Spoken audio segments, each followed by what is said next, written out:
When I last spoke to you, and thank you, Karma, for speaking last week to you.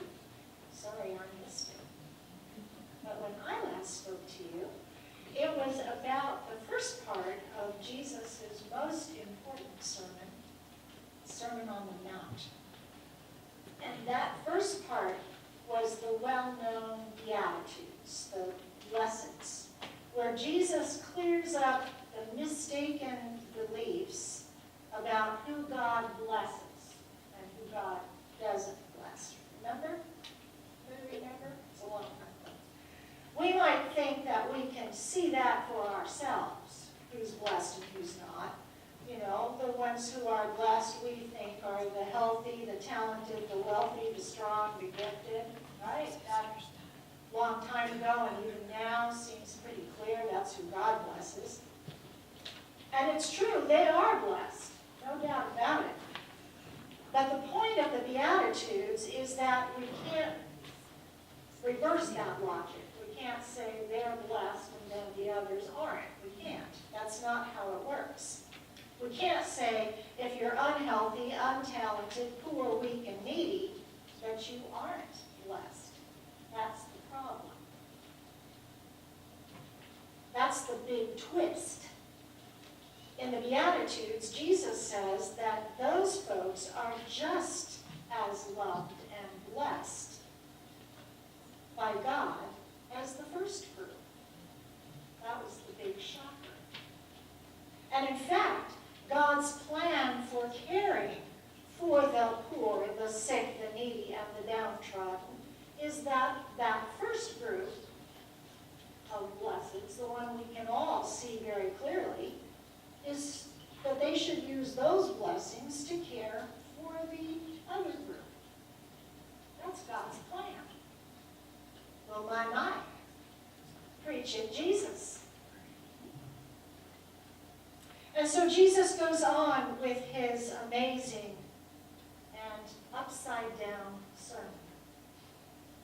And although there are many people listening on that mountain, Jesus' words in Matthew are directed to the disciples. So in our lesson today, Jesus uses two images to teach them about being good disciples. And I'm going to start with the light. He uses salt and light. I'm going to start with the light because we talked so much about it during the season of Epiphany. Jesus is the light. Jesus is the energy and the warmth that floods the darkness. The darkness of the world and the darkness of our souls. And if Jesus calls us the light of the world, it's only because we are able to project the light that Christ has placed within us. Or another way to think of it is that we're able to reflect the light that God shines on us.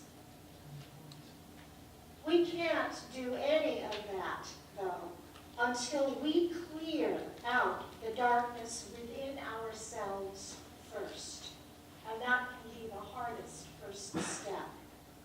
If we're holding on to that hard rock inside us, that hard rock of bitterness or self-pity or any emotion that draws us inward rather than outward to God or to neighbor, we can't be a receptacle or a conduit for light.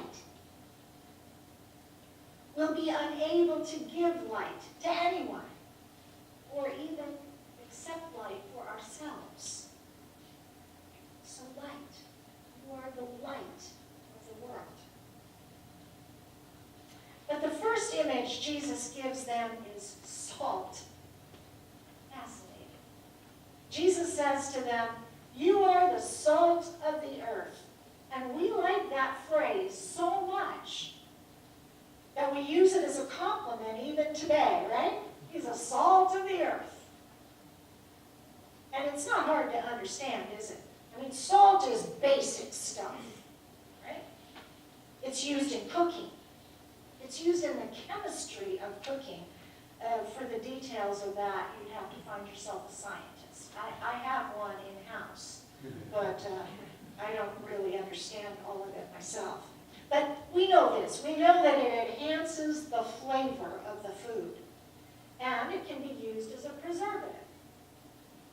And when Jesus says that as disciples we are meant to be the salt of the earth, then what is our role intended to be in the world?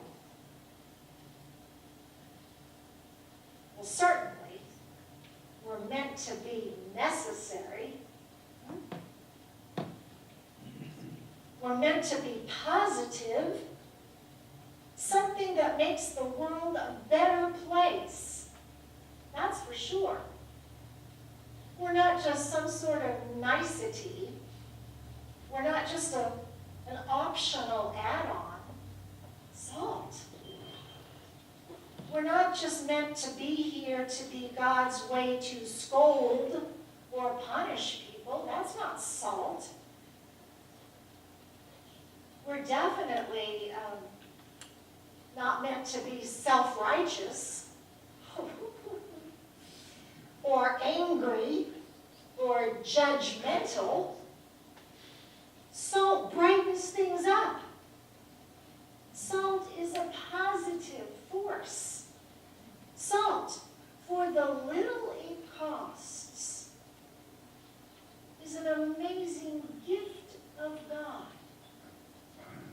Disciples, Jesus says, you're meant to be salt to the world. I love that. And Jesus says, but, I hate the but.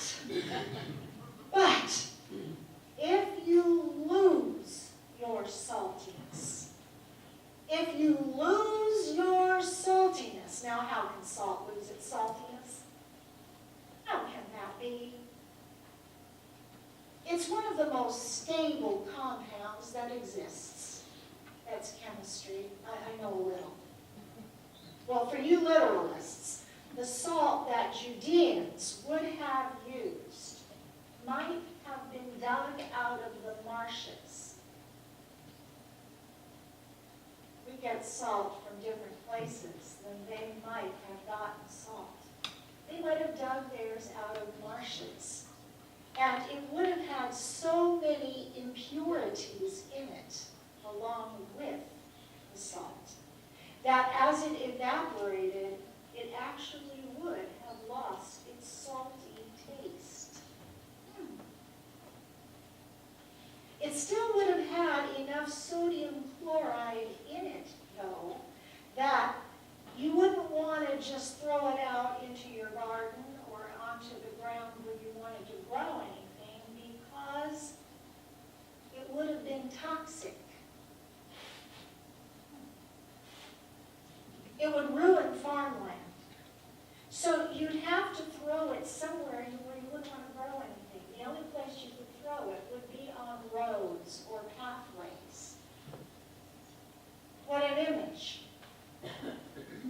If we lose our saltiness, disciples, we are no longer a positive force for the world. If we lose our saltiness, we become toxic. Yikes. And I think that's true. I do. I think this is exactly what Jesus is getting at. If we're supposed to be representing God and building Christ's kingdom, being salt and light, positive force, energy and warmth, then the world sees us as people who either do something positive, brightens the world, brings love, compassion, justice, or if we don't do that, if we do the opposite, if we are negative, if we are judgmental, critical, selfish, hopeless, angry, vengeful, and unforgiving, then we say we're Christians to the world. Come to our church. What does that say about the God we serve?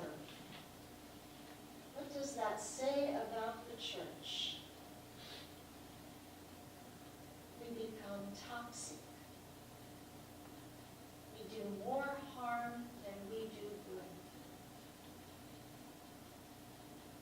I wonder if we listen carefully to ourselves as we are out in the world, at our workplace or school or with friends, because that's where our discipleship work takes place, whether we realize it or not, whether we intend it or not. We don't ever need to say the name Jesus Christ for it to be clear to people we meet that there's something unusually positive about us, if there is. Something hopeful, something merciful, something peaceful about us. We all know that the world can be a dark place to many, and we are meant to be light. And we all know that the world can be a negative place to many. And we are meant to be salt. So whether we know it or not, those who know who we are, who we claim to be, our unchurched friends, our children, their children, our grandchildren, they look to us to see how we live, how we talk when no one else is around, how we handle our life situations, how we handle the news we hear on TV, who we vote for and why. We are the primary disciples in their lives. Jesus tells us, you are salt.